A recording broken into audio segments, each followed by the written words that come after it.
Hello friends, एक बार फिर आप सभी का स्वागत है हमारी वीडियो में। यहाँ हम आपसे बात करेंगे भारत की 10 ज़्यादा सैलरी वाली सरकारी नौकरियों की।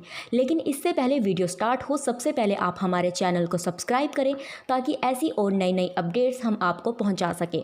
और वीडियो को पूरा देखना, अंत तक देखना ताकि कोई भी जानकारी से आप पीछे न रह जाओ। तो चलिए शुरू करते हैं। आज के समय में सरकारी नौकरी की तुलना में निजी क्षेत्र की नौकरियों में ज़्यादा सैलरी मिलती है। यही वजह है कि ज़्यादातर लोग निजी कंपनियों में नौकरी को ज़्यादा तरजीह देते हैं। हालांकि आज भी सरकारी क्षेत्र में कुछ ऐसे रुतबेदार नौकरियां हैं जिससे सैलरी पैकेज काफ़ी अच्छा है। आज हम आपको ऐसी 10 नौकरियों के बारे में बताएंगे जो सैलरी और सुविधाओं के लिहाज से बेस्ट मानी जाती है। भारत में आज भी सरकारी जॉब की महत्व कम नहीं हुई और आज समाज की दृष्टि से देखें तो सरकारी नौकरी से बढ़िया कुछ नहीं है।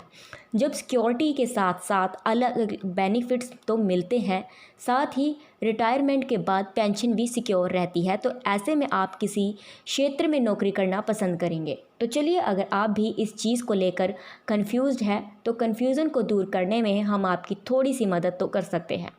जी हाँ, सरकारी नौकरियों के पीछे भारत में युवा पीढ़ी पागल है।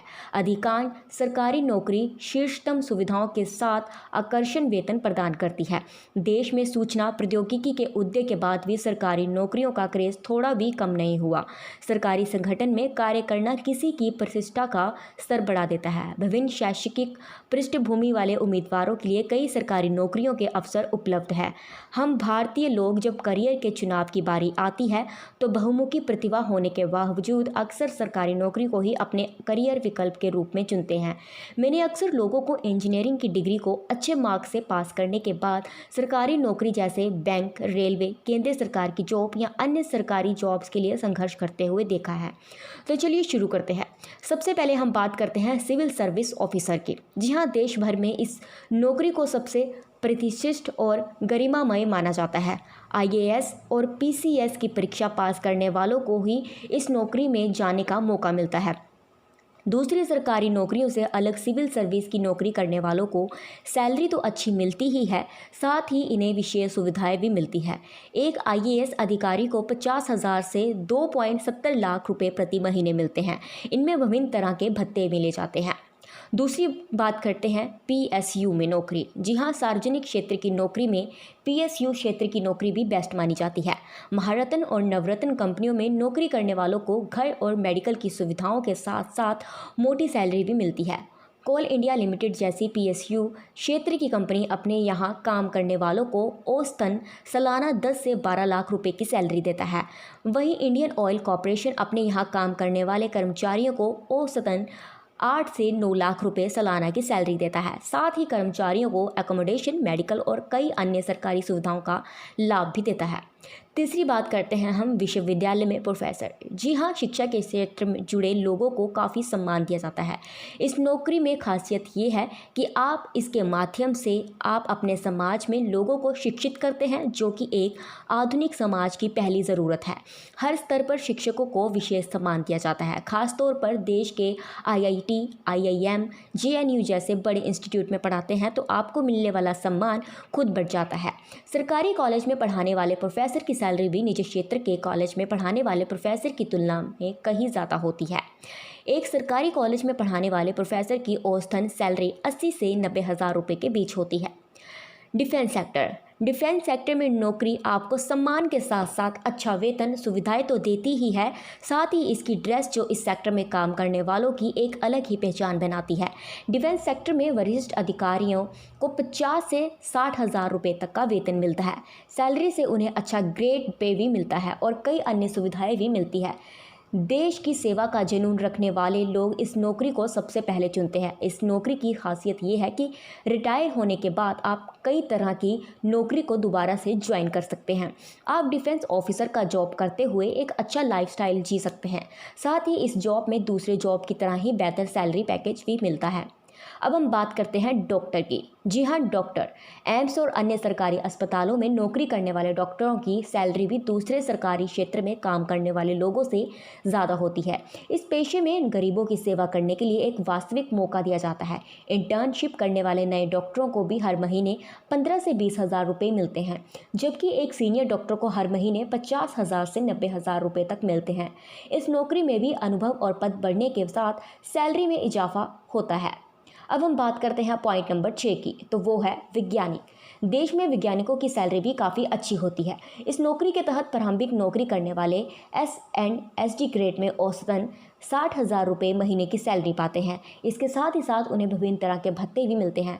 इन्हें अलग अलग शहर में रहते हुए उसी तरह से किराया भत्ता भी मिलता है। स्तर और अनुभव बढ़ाने के साथ साथ सैलरी में भी समय दर समय बढ़ोतरी होती रहती है। अब हम बात करते हैं संयुक्त स्नातक स्तरीय परीक्षा के तहत जॉब।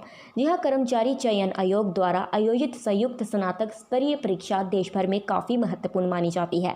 इस परीक्षा के द्वारा कर्मचारी चयन आयोग गैर राजपत्रित पदों के लिए समूह बी और समूह सी अभ्यर्थियों की भर्ती कराता है। अंतिम रूप से उत्तीर्ण अभ्यर्थियों को भारत सरकार के विभिन्न मंत्रालयों, विभागों, संगठनों में नियुक्ति का अवसर मिलता है। इसके तहत विभिन्न पदों जैसे असिस्टेंट सेक्शन ऑफिसर केंद्रीय सचिवालय, असिस्टेंट केंद्रीय सतर्कता, assistant section officer intelligence bureau, assistant section officer विदेशी मामले, असिस्टेंट सेक्शन ऑफिसर रेलवे विशेष महत्वपूर्ण रखते हैं।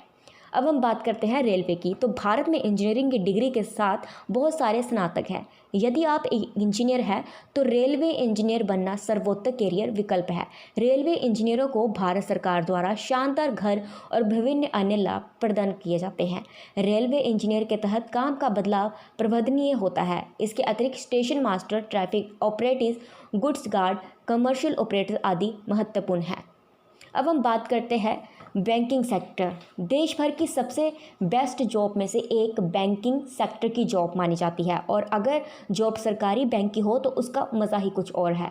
अच्छी सैलरी और छुट्टियों के साथ साथ जब सिक्योरिटी और पेंशन भी मिलती है। RBI असिस्टेंट, IBPS या SBI प्रोबेशनरी ऑफिसर और स्पेशलिस्ट ऑफिसर के अधिकारी सालाना 2.5 लाख से लेकर 10 लाख रुपये तक का कमा सकते हैं। वही क्लरिकल लेवल के अधिकारी 3 लाख रुपये से ज़्यादा सालाना कमा सकते हैं। अब हम बात करते हैं आखिरी जॉब के बारे में, पैरामिलिट्री और पुलिस विभाग।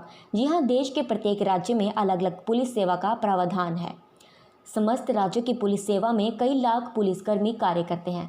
अगर पैरामिलिट्री फोर्सेस को ले तो देश में कई ऐसे संगठनों का नाम लिया जा सकता है। इनमें प्रमुख रूप से central reserve police force, railway protection force, संयुक्त सीमा बल, PS सीमा सुरक्षा बल, सेंट्रल इंडस्ट्रियल और राज्य पुलिस सेवा में सब इंस्पेक्टर और सहायक सब इंस्पेक्टर के पद सबसे ज़्यादा पसंद किए जाते हैं।